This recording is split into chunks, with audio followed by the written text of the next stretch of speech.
I would like to put on record a little episode I believe occurred in the 30s, long before I was ever associated with the club.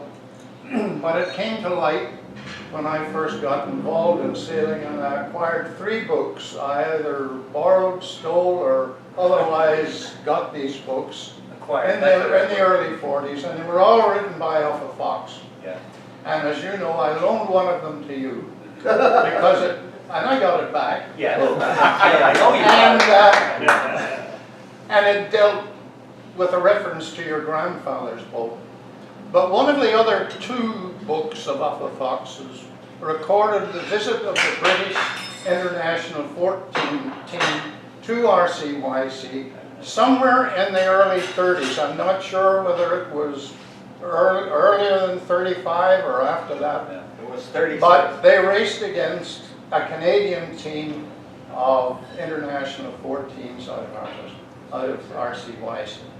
Anyway, during that series, they were challenged by the junior club at RCYC for a race. And I believe your father was an instigator of this episode. And there were 2, what would you say, rules that the junior club demanded. First of all, that the race would be sailed in brutal beasts. Now, I never saw brutal beasts, but I know they were strange craft that the junior club used in those days. The other one was that you had to sail backwards.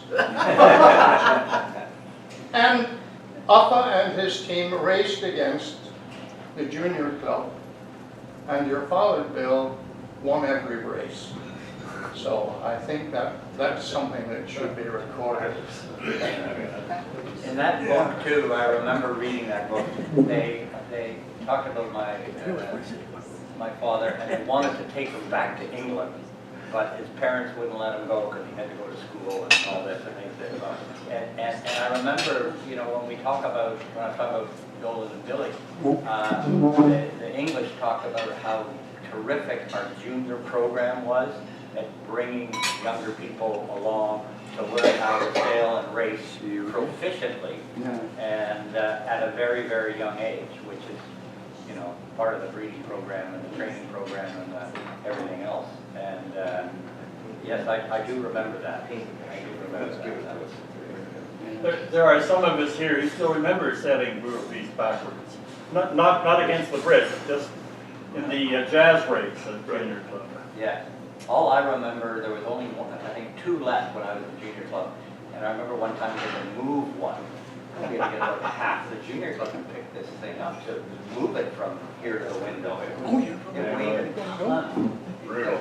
If you look at the painting out there that's in the model room, that was done by Sir Peter Scott, son of Scott of the Antarctic, and was world president of sailing 3 before me.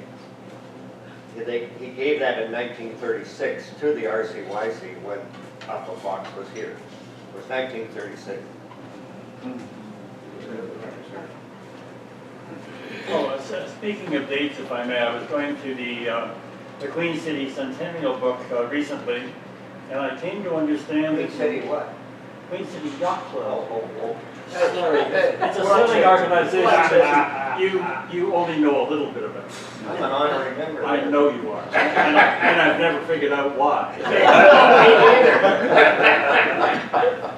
Anyhow, in 1897, a fellow called George Gooderham was a member for a space of time. So it's sort of, you know, I realize that clubs are really great friends, but it's a little like, I started in AAA, then I got called up to the big leagues, but it's so nice to see his name in our centennial book, along with Amelius Jarvis. Yeah.